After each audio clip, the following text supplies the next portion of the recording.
Hello, I'm Bood and welcome to my channel and welcome to a brand new series on the channel called Surviving Salford City. While you're all here together, why not smash that like button, help support the episode, the series and my channel. And if you really want to help support my channel, you can always pledge to my Patreon. You'll find a link to that and everything else down below in the description. Now, Surviving Salford City, it's something a little different for me.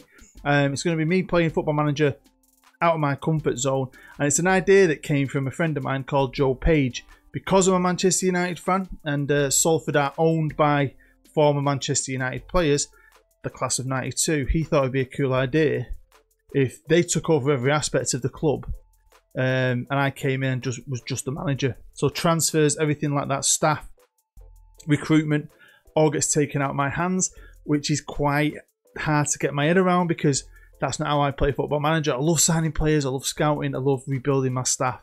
So just to be me on the training pitch with tactics and so on is quite scary, but it's also something fresh and new and a challenge. I'm going to show you all that in detail when we get into the episode. So I just want to thank Joe for the inspiration. And yeah, a bit nervous, but hopefully it all turns out. And hopefully you're going to stick with it. It is different. We're going to have maybe 1 or 2, maybe 3 episodes a season with a cheeky live com every now and again. Because I haven't done live comms since the beginning of FM20, so I'll miss them because they are quite fun. So let's have a look at it. So we'll start here on the main club page and we find ourselves in Sky Bet League 2. You can see I'm the manager. I don't know too much. I know a couple of players because, you know, you hear stuff. You do look out for a few things. Because I was watching the Class of '92 Salford City documentary where you've seen them grow the club from nothing because the club was tiny, wasn't it? It had a fatty little stand that was falling down. He had a butty van and a couple of people running it and a few hardcore fans that really believed in the club. And they've come in, they've invested heavily. They've got backing by, I think, the Valencia chairman. They changed the colour of the kit from, I think it was more of an orange to a red. Built a new stadium, or at least upgraded the stadium. I mean, it's pretty cool now, isn't it? I watched the opening unveiling of the Peninsula Stadium with Sir Alex Ferguson. So you can see the rise right here, what level they've been at for a very long time. And then they've just gone boom, boom, boom, boom, boom, pretty much straight up into the Football League at a rapid rate. So the nickname is the Ammies, year founded 1940. And I know a lot of these lads, the class of '92 that did this, they grew up in Salford. Even David Beckham lived in Salford as a teenager. So I think that's where the lads used to live and train, wasn't it? So they have a bit of a tie to the city. Because you may or may not know, but Salford is a city. Like next to Manchester, it's not in Manchester. First rivals, FC United and Droylsden. Obviously FC United are a branch off of Manchester United. Droylsden are a little club. I'd say we're bigger than Salford. I always think the stadium looks bigger. You've got Altrincham, Curzon, Ashton, Main Road, Trafford, Stalybridge, Harrogate. That's the kind of level we're at originally, but we're not anymore. We're Football League. Favourite personnel, Gareth Seddon. I remember him from the documentary. He was like playboy wannabe. He was like a poor man's David Beckham. Steve Foster and a couple of others. Now my friend, one of my best friend's brothers, I've talked about him in the past, plays for Stockport County at the minute. This is Sam Walker and I believe he's a better player than Football Manager. He's 32 now, but he is a decent player, and for the level he's played at, he's had a good career. Once he got to Curzon a few years ago, he just dominated. He was the club captain. He's a Curzon Ashton legend in real life and on the game. And then he went to Halifax on a free and won the FA Trophy, played at Wembley, which is pretty special for him. And then made his move to Salford, which he couldn't turn down because he is a diehard United fan. Him and my friend Sean have got season tickets. They always have since they were little lads. And he went there and played in the League North. But when they went up into the League National, they turned professional. They scrapped a lot of the players. Now he's gone, he went out on loan back to Curzon for a bit, but he's been at Stockport now for a bit and he's done quite well at Stockport. He's just got them promoted last year, helped get them promoted. But he was pretty pissed off. He just got discarded. But that's the thing, Salford have been on that rapid rise. Each year they've gone up. It's like, right, we need to clear the decks, or we need to get rid of certain players. We need to move on and keep growing and growing. And with all that growth, they've improved that stadium. Like I said, the Peninsula Stadium is a 5,000 capacity and 2,300 seats. I mean, wow. And it looks pretty cool. It's like a nice little stadium. They've got good corporate facilities in that new stadium. Poor training facilities, which has surprised me. I thought that maybe they would have invested a bit more into that. Maybe that's what they're going to do in the future. Maybe that's something we can do, because I might have a lot of my power taken away with this save, but that's something I can ask for at least, if we have any money. We've got $1 million in the bank, which I think for Sky Bet League 2 teams pretty good. Although, I mean, I've not done it's like a director club challenge, isn't it? Director challenge where they take over the main bits. But when you're in bad financial situations on this game, you can get in trouble for it and sacked. But it's not going to be up to me to make the profit from player sales and so on. It's up to the club. So if the computer AI goes tits up with it, could I get sacked for that? Even though it's not up to me to sort out the finances. It's up to me to try and be successful. And the club's had some decent success. Evo Stick Northern League winners, Vanarama National League winners. I thought they would have won a few more things. Maybe they have, and the game just hasn't put them on there for some reason. But yeah, hopefully we can add to this before the series ends. Now we do have an affiliate with Bury, because Bury is where the Nevilles are from, so they've got strong ties with Bury. They could have done with, maybe Gary Neville should have bought Bury instead of Salford. But if you look at it, Bury are our senior affiliate, because they were originally above us, weren't they? Miles above us. But obviously they've now crashed and burned, but they're still our affiliate. I might have to get rid of that because they are no senior anymore. We're the Football League club and they're not, unfortunately. Let's have a look at some of these staff and the board. Obviously we can't look at them because they're on the board, but some of them I can actually look at, and we'll see stuff in a minute. Now, we've got the owner, which is Peter Lim. I think he's a billionaire from Singapore. He owns Valencia, so he's also owns us, and I think he's invested a lot into it with Gary Neville. I think he's friends with Gary Neville. That's how Gary Neville got his job, maybe at Valencia. Well, Gary Neville is now the chairman. He's going to be the top dog, making a lot of the main decisions. He's got a big mouth, you know what he's like. Karen Baird, who was the chairman, I think she is a chairman on the game in real life. She's been there since the start. I think they must trust her and they've kept her on board. She's just now managing director. David Beckham's come over from Miami. As we know, he is now part of it. But I've moved him from Miami and he's the director. He's also the main club spokesman. So I'm going to be seeing a lot of David Beckham. He's going to come to me with a lot of information. Director of football and the director is going to be Nicky Butt. So he's in charge of all football operations. He's going to be signing players, selling me players, which is something that I find weird. The fact that I might have a great player and we're doing well and he might sell him. And I'll be like, thanks, brilliant. It's going to be interesting every summer to see what they do without me. Technical director is Ryan Giggs. He's going to be he's going to sort out all the staff, hiring and firing. I get to put them into training, but I don't get to employ them or sack them, which again is a big part of my game. So I'm taking away some of my strengths really. And we've got a few others. Phil Neville as well. Sorry, is head of youth, so he's going to be sorting out all the young players. Got Paul Scholes. He is the loan manager, so again he's going to be working with some of the younger players. So they're all here, all of them, doing something, sticking their nose in and taking over. Now what I do have is tactics. Now this is the kind of formation I play anyway, but I'll be putting my own version in and hopefully being successful. I mean, my tactics never anything fancy, but I've got one at the minute I've been using here and there, which is fairly successful. So I think I'll just stick with that because it looks like if this is the tactic for the squad, my tactic will fit it player-wise roughly. Unfortunately, I can't concentrate on this, so I'm begging my technical director to freaking sort this out, because this is what I do to give myself an advantage anyway. I'd go in, sort out the staff as best I could, and then I keep asking for more. So even though I can't employ them, I'm hoping I can maybe ask for more spots when they get filled up. At the minute, I've only got one coach. Jesus. Normally, I don't do team training. Now, I might do a bit of team training. It's not my favourite thing, though. I like to do player training. So I will be going through my squad and keeping tabs on my players, adjusting the training, trying to improve them as players as best I can, really, because, like I said, a lot of things I use to play this game and be successful are taken away from myself. So I'm challenging myself, so I need to use any avenue I can to hopefully do okay. Thing is though, I've got a little bit of pressure on me. I'm not going to be able to bring any players in. I'm not going to be able to adjust the playing staff. And I've got the pressure of this club being the favourite, and I've also put the pressure on me for this club to want to succeed. It's a vision. The club wants to succeed, wants to keep growing and growing and growing. And as you've seen, I think if the club outgrows you as a player or as a staff member in the past, in real life, they will cut you, just like they cut my friend's brother, just like they've cut managers. So, you know, there's a bit of pressure on me here. And normally I'd take on that pressure and I would have no fear, because I think, right, I'll just do my bits here.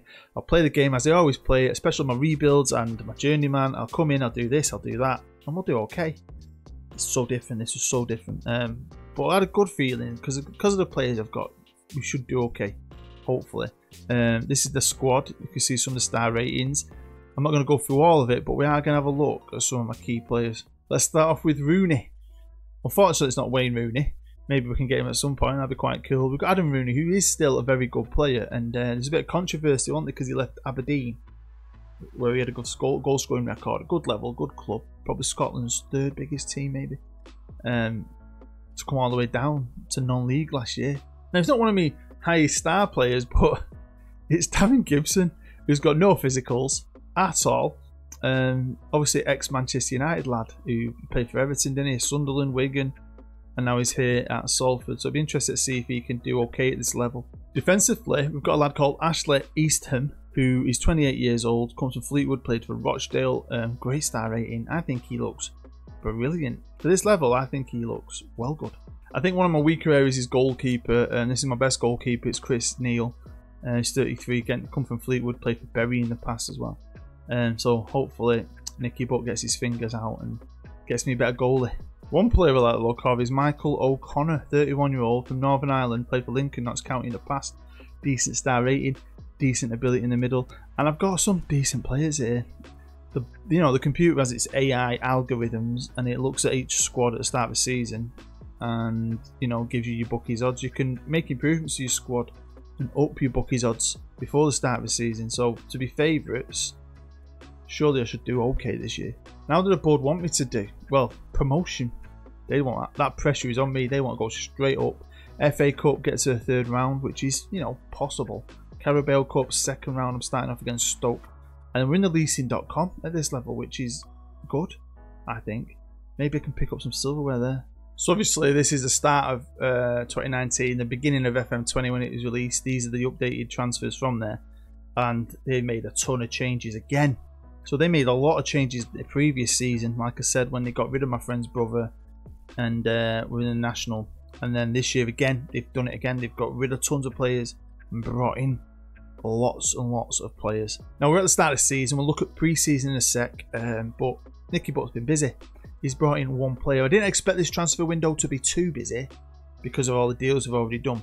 But he's brought in Keith Keane from Rochdale, and we've got a lot of ex-Rochdale players, Fleetwood players, Oldham players. You know what I mean? So there was a pre-season already set in place, and if you turn on Football Manager, it'd be the same pre-season for you. But I didn't like it, so scrapped it completely, and we had a bit of a rejig. We've played some new teams, and most of them away, apart from the last one we played at home against our rival FC United, and this was the chance for this whole new squad.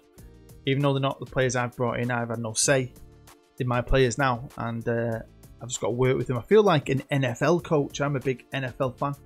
An NFL head coach doesn't bring the players in, the general manager does. He just has to work with the players, so that's what I've got to do, and it's looking promising. It's only pre-season, but it's a good chance to build up morale, get the lads knowing each other, score some goals, have some fun. Now, to be fair to Ryan Giggs, my technical director, who's in charge of employing the staff and negotiating new contracts, he really did start to flesh it out, to be fair. He's fleshed out my medical team, my scouting team, and my coaching team. Now, one thing I do know about this now is I can scout players, and I can get knowledge of players out there just for me. But obviously I'm not doing that. I'm not assigning the guys on assignments. But I can scout players if I want to. I just can't sign them. I've never done this. I've not done this for a long time. Since I can't remember. I don't think I've ever done a director challenge on my channel. I've done a challenge where the club was restricted to I couldn't sign any players, and I just had to use youth players from the academy. But I've never done a director challenge ever, so it's all new to me. I'm like learning along the way. Welcome to the 29th of December. This is the furthest we're going to go in this episode. We find ourselves in second. I've only lost one game, but I find myself drawing quite a lot. Rooney, top goal scorer by a goal. He scored 12 goals. He's a pretty decent player at this level. I knew he would be, but Cheltenham at the top of the league. I've got a game in hand. If I win, I go back to the top. But I do quite like this because it is different for me, and it's not just a run. I'm not just running away with the league, which can bore me sometimes and demotivate me. So I want a challenge, but then I've also got to balance that with the fact I've got a lot of pressure on me. Defensively, we're good. Running around there with quite a few other teams, but at the minute we are the best defensive team. And again, we're in and around it with a few other teams. Cheltenham are obviously a good team. But at the minute, we've got the best attack. When it comes to the best players in the league list, Cameron Burgess, good player. Ashley Eastman, I thought he'd be good, and he is. Obviously, Adam Rooney's on there as well. And that's it, to be fair. More Cheltenham players on there. Good, aren't they, Cheltenham? Managed by Michael Duff, sitting top of the league. It's going to be a battle to the death. Although we did beat them at home 2-1. Gibson and Eastman scoring the goals. As you can see, though, we've done all right there. If we go up, though, to start the season, we did get beaten our second game by Crawley 1-0 away. But, yeah, I mean, fantastic. Some good runs. Some draws that have been really close. And especially those 3 games on the bounce. I felt like I should have won all of them against Mansfield, Scunthorpe and Newport. So, you know, that's massive points drops. Again here, Colchester felt like we could have won that one. Financially, though, they better invest. I'm hoping every Sunday they're going to invest, because we're a little club with a little stadium, really, and we're losing money because we've got big wage bills. They're giving out thousands of pounds to Adam Rooney and co. So this bit's worrying, because this is out of my control and I can't do nothing about it. Now, they are actually improving things, but I can't. Now, the only time I've ever seen that grade out was when I was doing quite bad at Besiktas on my journeyman, and they had a manager rating of E. And until I could get my manager rating higher, they won't let me make any requests because they were thinking of sacking me. But they're pleased with me. You can see that I've got a management performance of B. So it's nothing to do with that. That's just taken away from me again. So I can't push this club on. I can't influence this club. Now, on deadline day, he made 3 more signings. He bought Brett Batten, a 17-year-old striker. He loaned in 18-year-old Harvey White from Spurs, who, you know, looks like a little decent prospect in the middle of the park. And we signed another guy with a lot of experience, Luke Mulholland. He was playing for Real Monarchs in America. Of course, we're in cup competitions, and the first one I'm going to share with you is the Carabao Cup, the English League Cup, and we got knocked out on penalties. We did okay. We put up a fight with a team that's, you know, was Premier League not so long ago, and is still a good team. Now, the board want me to get to the 3rd round of the FA Cup, and we started off quite well. In the 1st round, we got Oxford. It was close, but we did it just. I followed that up with an easier game, no offence to Welling, but we should be beating them, and we did 3-0. And we find ourselves in the 3rd round, and I would be like, Sunderland a couple of years ago, you'd be like, shit. But we all know what's happened to Sunderland, unfortunately. Massive club who had a bit of bad luck over the years. Not been run very well. I don't know if you've seen the Netflix documentary. You should check it out. One thing we really could do is the leasing.com trophy. It's got a lot of big teams under 23, so there's always a good chance of coming up against good players in this as well. And we had Liverpool under 23s, who I originally had a pre-season game with. I didn't fancy it and I scrapped it. Ended up playing them anyway. And we've both qualified. And I was happy with this. This is why I've got a little bit of confidence maybe with the FA Cup. Maybe it'll be different. They'll play better players than that. But it still builds hope and confidence that we can get past them in the 3rd round, because we beat them in the 2nd round of this. We have drawn Oldham in the next round, and I've got a lot of love for Oldham Athletic. My mum was a nurse at Oldham Royal Hospital, and when I was a kid we used to take her to work sometimes, and my dad had, if the game was on, we'd tie it in at the same time and he'd take me to a game. So even though we were United fans, I think it was really cheap at the time, and Oldham were quite good. They were on the brink of the Premier League. So I'd been to quite a few Oldham games as a kid, so I quite liked them. They've always been one of my second teams. We're going to play them away in the league. I'm going back to Boundary Park, a place I like a lot. And obviously it's going to be a bit of a heads up to see how well we'll do against them in the Cup. But I think we should win both games. I'm not picked this game because they're a great team and they're up there and it's a top of the league clash. I picked it because I love Oldham Athletic and Boundary Park. It's weird because I don't feel like it's my squad yet, and when you don't sign the players yourself, they don't feel like your players in the same way. It's a very strange way to play Football Manager. I know a lot of people do it. I've seen a lot of series on YouTube of other YouTubers that do director challenges. It's different, man. It is different, but I have got a little bit of weirdness about it, but I'm going to keep doing it. I want to see if I can be successful this way. Welcome to the match preview, and this is the third. Well, we've got 3 games in 6 days, so a lot of games over the next few days. I think I've got Grimsby next, and then we've got Sunderland in the FA Cup, so it's all going on. But yeah, Oldham Athletic, we are favourites, going up against Gary Bowyer. In the team I've picked, we've got Hunt on the left, Rooney up top. We've got Wilson, who obviously used to be a striker but can play there naturally now. He has got a bit of pace for this level. I've got a good midfield there with Pond, Smith and Mulholland. Great back 4. It's just my goalkeeper. I think if there's any players I can hint towards, I might start hinting towards us getting. the goalkeeper. Here we come onto the pitch, and this is a bit of a weird one. I haven't done a live com in absolutely ages, man. Ages. But here we go, we're kicking off. I can't wait. So then, yeah, live comms. Obviously, I used to do them all the time. But I do quite like doing my season episodes now. I find them compact, everything's more into it. More people used to watch them, so I don't expect a lot of people to watch this series, really. Because I don't know why live comms, I feel like a dying thing in a way. But they are still quite fun. And it's an Oldham free kick. Hopefully we're going to defend it well and hit them on the break. Come on, boys. Put on a show. The amount of times I've done really well, and it comes to live com day, and it all goes to shit. Everything goes out the window. Great. Brilliant. I'm going to demand some more. Don't always work. I'm not shout out. Oh, there you go. That's worked. Everyone's focus. Shout outs to me used to be brilliant, and then they went a bit crap. Some of them don't work. I think this year they've been worse. It's one of the things I'd like to see improved, I think, on the game. Shout outs, management progression. I said this last year and the year before. I'd like it to be more involved. I'd like to feel like earning my coaching badges is worth it instead of just clicking a button and then getting a news feed a couple of weeks later saying you've got your new coaching badge. But to be fair, the game itself, I like it. I've loved this year's game. But like always, they could tweak things. Come on, boys, we need to do better than this. Half an hour gone.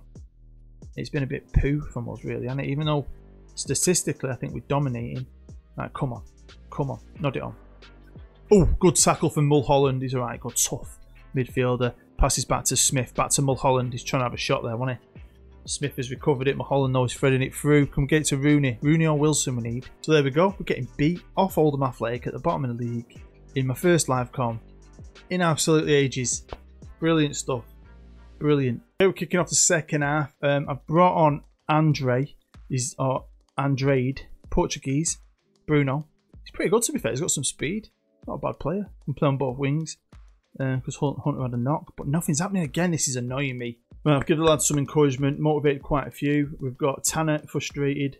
We've got Wilson nervous, and I've got 20 minutes to at least try and salvage a freaking draw. It's raining in Oldham, and all I can hear is the Oldham fans singing "Meat pie, sausage roll, come on Oldham, give us a goal." That's what they used to sing. Right, come on, boys, there's got to be a goal. It's got to be. Come on, pressure. Oh!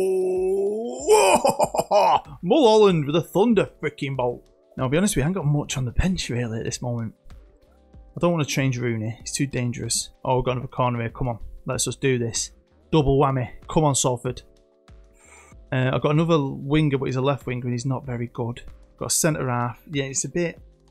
I'm lacking today with things to change. I'm just hoping the boys on the pitch can do it. Now, I've demanded more, and for a laugh, I've gone to very attacking. Let's see if it works. I saw a great meme on Twitter the other day of